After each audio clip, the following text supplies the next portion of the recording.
Hey Canucks fans, I hope you're well. Another day, another signing, actually two signings today, as the Vancouver Canucks announced that they have signed two of their AHL players, at least for now, two of them to one-year deals, both two-way contracts. So one of them is a forward, Linus Karlsson. The other one is a defenseman, McWard. Once again, each of these players get a new one-year contract, but it's a two-way deal, meaning they're paid two different ways, depending on whether they're playing in the NHL or the AHL. And generally, I'm guessing that their minimum contract, so probably $775,000 or so for both Karlsson and McWard. That's if they're playing with the Vancouver Canucks, and if they're playing with the Abbotsford Canucks, likely somewhere in the $150,000 to $200,000 range per season. So let's talk about each of these players really quickly. We'll talk about the impact that these signings have, if any, and then we'll do a quick update on forward Ilya Mikheyev. Actually, let's do the Mikheyev one first. So Ilya Mikheyev, we know he's represented by agent Dan Milstein, who represents a lot of the Russian players that play throughout the league, not just on the Canucks. And according to Rick Dollywall, the Canucks have given permission, whether they've granted the permission or they've pleaded with Milstein or asked him nicely, whatever they did, they basically said that he can go ahead and proceed to pursue a trade for forward Ilya Mikheyev. Now, no surprise here, given his lack of production, his two more years left on that 4-year contract. I keep saying it's one of the rare missteps that Patrick Allvin and Jim Rutherford have done, signing Mikheyev to that 4-year, $19 million contract, basically $4.75 million a season for 4 seasons. Now, Mikheyev is exactly halfway through that contract. We know that in the first year of that contract, he got hurt in preseason, and they shut him down by January of that first season with the Canucks, and he ended up getting 28 points in only 46 games. Actually, that's pretty good. 28 points in 46 games is well over half a point per game.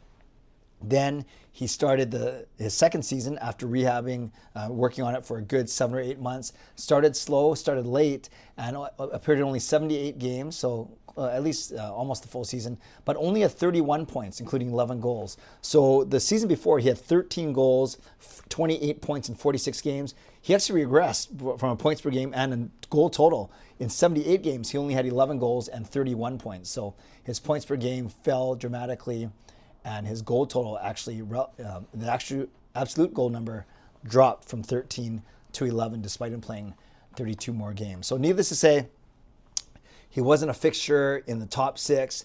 In the middle 6, he still wasn't that effective. Yes, he's got speed. That's his number one attribute, but some of it was taken away recovering from that bad knee injury. So is he a decent penalty killer? Sure. Does he provide offense? Not really. Remarkably accurate at shooting the puck into the opposing goalie's chest or sweater. So it's really tough because he could have been a difference maker in the playoffs, or at least contributed, and he did hardly any of that. In fact, he had no points in 11 playoff games this year. So if the Canucks can get off of that Ilya Mikheyev contract, that is $4.75 million a year for the next 2 seasons. And guess what? That could be 90% of a Nikita Zadorov contract for those 2 years, if he wants 5 or 5.25 or even $5.5 million. So obviously with the Canucks signing Philip Hronek, rumors are that they're the favorite to land Jake Guentzel. They're going to need a bit more money to fill out the rest of the roster, including 1 or 2 medium-sized ticket free agents. So that's why the Canucks would love to get off of this Mikheyev contract. Do the New York Rangers Barclay Goodrow avenue of putting him on waivers and hope that a good buddy of yours, another GM, takes him? Do you attach a sweetener? I've talked about that before, whether it's picks, prospects, retaining salary, all those things, a little bit problematic, but might be worth it if you can indeed get off of that $4.75 million for the next 2 seasons and then turn that around and use that very, very efficiently with a new contract for a different player. So that's Ilya Mikheyev. Canucks fans would love it. Seems like a nice guy and everything, but I'm not sure if he's the best fit for this team. I'm not sure if he's a Rick Tocchet guy. So put in the comments below, what do you think is going to happen with Ilya Mikheyev? What do you want to happen with Ilya Mikheyev? Now let's talk about the 2 guys that I tried to start this vlog with. The first one is Linus Karlsson, 24 years old. He was a draft pick back in 2018, and he was a 3rd-round draft pick. And I remember he got traded from San Jose to Vancouver for Jonathan Dahlen. And I had high hopes for Jonathan Dahlen when he was here. Dahlen and Pedersen, I thought were going to be the new Sedins. Well, Petey's still here making a lot of money. Jonathan Dahlen, not so much. But Jonathan Dahlen turned into Linus Karlsson. And Karlsson did play in a few games in the NHL last year. He played in, I believe, 4 regular season games, and he suited up for 2 playoff games. So that was Linus Karlsson. Like I said, he's 24 years old. He's a winger. He's not a center. And he played in Abbotsford, and he had 60 points. He had 60 points in Abbotsford, and that was excellent. He had 23 goals, 37 assists for those 60 points, 30 penalty minutes, a +9, and he had 2 points and 10 penalty minutes in 6 playoff games. So he led all Abbey skaters in points in 60. So you could think that he'd be the first call up if he doesn't make the team out of camp next season. He might have an opportunity to make the team out of camp, especially if there's no Lindholm, especially if there's no Joshua. Who knows if Bluebeard's coming back? So there might be an opportunity for Karlsson to make this team out of camp. Otherwise, expect him to be one of the first few call-ups from Abbotsford, and that's reflected in his 2-way contract. That's why if the Canucks were confident that he was going to be a contributor at the NHL level, then he'd get a 1-way contract. But the fact that he has a 2-way contract means the Canucks aren't sold on him yet as being an everyday NHL player. Then you have Cole McWard, 23 years old, right shot defenseman, plays a steady game. You might remember he played at the end of last season a few games, and I know it was McWard and Hirose played together.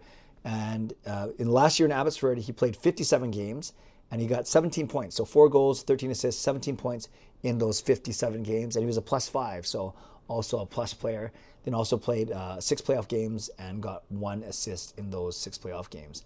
So he played in 1 game with the Canucks this past season, and he played 5 games with the Canucks at the end of the previous season. So 6 playoff games, 6 NHL games total for Cole McWard. McWard is an undrafted player. He signed with the Canucks in April of 2023, and then he proceeded to play those 5 games in the lineup before spending all of last season, except for 1 game, in Abbotsford. And then he played at Ohio State University and was a half a point per game player there over 2 seasons. So like Karlsson, I say McWard is depth, like depending on what happens on the right side. I joked around that the Canucks right side could be Hronek, Juleson, and Friedman. And then I guess Cole McWard would be number 4. But I think the Canucks will sign a Myers or someone else to be in that second spot, bumping Juleson down to 3. And then you have Friedman as the 4th right shot defenseman. And then maybe Cole McWard on the depth chart slides in as the 5th right shot defenseman, maybe battling with Jet Wu for that spot there. So maybe we'll see him a bit more in the regular season than last year, maybe more than 1 game. But same as Karlsson, a 2-way contract. So I think the Canucks are expecting him to be more of an Abbotsford player as opposed to a Vancouver player. But nonetheless, it's 2 more signings for Patrick Allvin's team in Linus Karlsson, the forward, and in Cole McWard, the defenseman. Not sure if either of them are going to be a difference maker this season, and it's low risk, it's minimum contracts, and it's only 1 year each. So Canucks fans, let me know what you think about these 2 signings, Karlsson, McWard, if they move the needle at all for you. Let me know what you think is going to happen with Ilya Mikheyev. And don't forget, not streaming tonight, Thursday night, but I am streaming tomorrow night, Friday night, my last day of my 49th year of existence. Going to spend my last hour of being a 49-year-old with all of you. So that's Friday night at 11 p.m. Pacific, right here on this channel. Shout out to my sponsors, Van City Experts Real Estate and Coach Patrick Liu, weight loss coach. Thank you, legendary Lucas Gates, legendary Carol Bovelander, legendary Andrew Chang, Hall of Fame franchise members as well. Thanks for your support, and thanks to all of you for watching, liking, and subscribing. On your way out, subscribe, like the video, leave a donation, become a member, upgrade your membership, and let me know. Let me know what you think, if anything, of these 2 signings, McWard, Karlsson, and maybe a word on Mikheyev, his agent, Dan Milstein, being granted permission to pursue a trade for the forward.